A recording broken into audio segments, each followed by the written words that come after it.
Ja Morant and the Grizzlies, they're hosting the Nets in this one. Let's go ahead to the first quarter, Chiney. This is off the Nets turnover.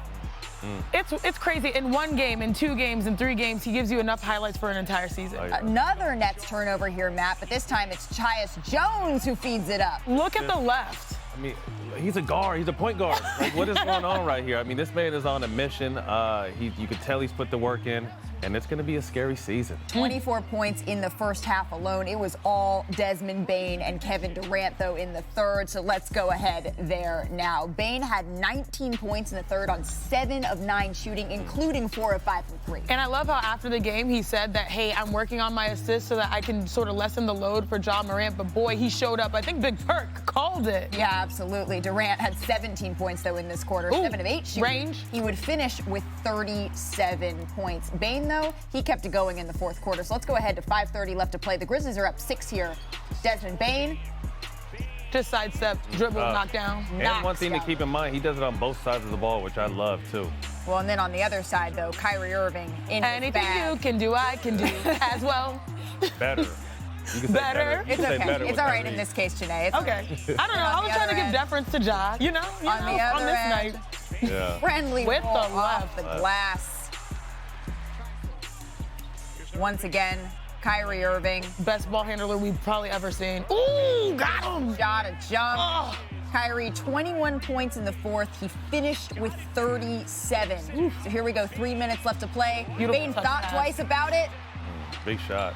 Beautiful touch pass. One of them nights for him. Bane had 13 points in the fourth. He finished with 38. But here, under a minute to play, Grizzlies up 7. Morant lets the shot clock wind down, buries the dagger, 38 points. If he's doing this, hey, if he's shooting 6 feet behind the three-point line with everything else he has in this game, look out. The Grizzlies, they win at 134-124. And take a look at the offensive output here. Career high 38 for Desmond Bane. Ja had 38 too, which means he's averaging over 35 this season. Durant and Irving, they each had 37. It's actually the 6th time they've combined for 70-plus points in the regular season as teammates.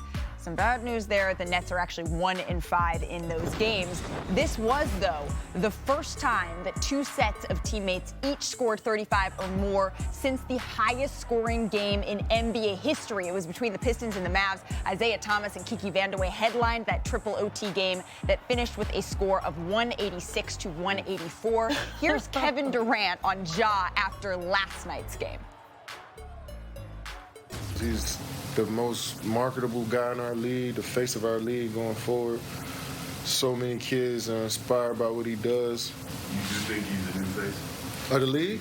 Yeah, for sure. I mean, there's a lot of faces. You can tell the changing of the eras in the league as time goes on. Last 10 years and this next 15 years, you see the guys that are in the league right now that are going to help push the game forward. And, that's really what it's all about. It's not one guy, 2 guys, 3 guys that, shift or changes the game. It's a group of us that do it, and Ja is definitely in that group for sure.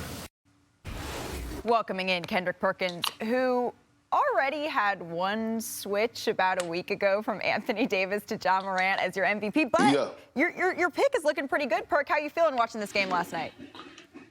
Oh, I feel great, and I'm not switching. And look, when you think about Ja and you think about what he's doing right now for the culture, okay, Malika, we know that he's box office. We know that he's must-see TV.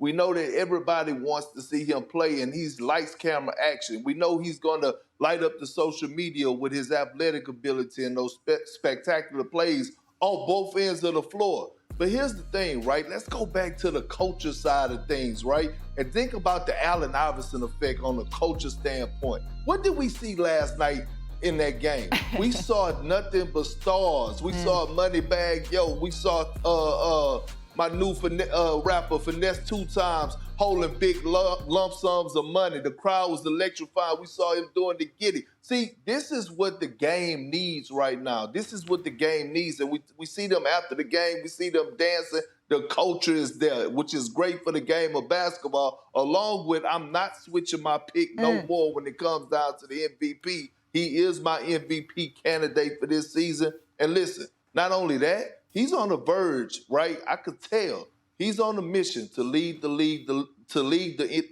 in scoring this season. Because right now, I'm telling you, the man is unstoppable. 10 toes down with Ja Morant. But, Perk, it's not just the highlight plays that Ja delivers. There was one play late in the game. I think it's imperative that we have Chiney and Matt break this down, please. So this was a very rare play by Ja Morant that showed not only his basketball IQ, but also his internalization, a.k.a. he took that personally from a couple years ago. So let's run the play, Matt, and break this down because look at this. You never roll the ball at this scenario. This close. 4 minutes left. Early. It's usually end of the quarter, end of the game. You only see CP doing this, but also he's a very heady player. He's waiting, and everyone said it. He's baiting Ben Simmons because at this point he had 5 fouls. Yep.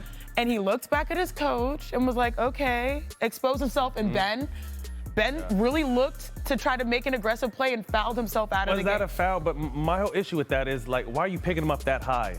I mean, if y'all want to, go dig up a play, I think it was like my rookie year.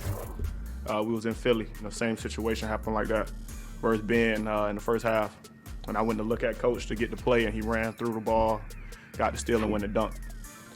So you knew about that before the game started? I knew it at that moment. Once I seen him, I was rolling the ball, and I was at half.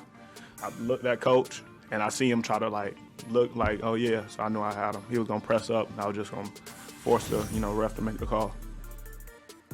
I mean, obviously, this is payback. He had he remembered what happened last time. But if I'm Ben Simmons with 5 fouls on Ja Morant the night he's having, I'm not picking him up that high, period. Facts. And, I was trying to get a ball to demonstrate this, and one of our helpers was going to toss me the ball. Oh, nice pass. Not as good as Richards the other day. Okay. But a lot of times when you have, situations, it's blind spots as defenders that you try to get into. Right. Typically, you're in the post and, you're getting double teamed, and then someone comes behind you to get the ball. It's never in the open court, and that, to me, was wild. It was almost a taunt. It was a taunt. Like, come get this if you want it, and you saw what happened when he went. A little. Thank you for watching ESPN on YouTube. For live streaming sports and premium content, subscribe to ESPN+.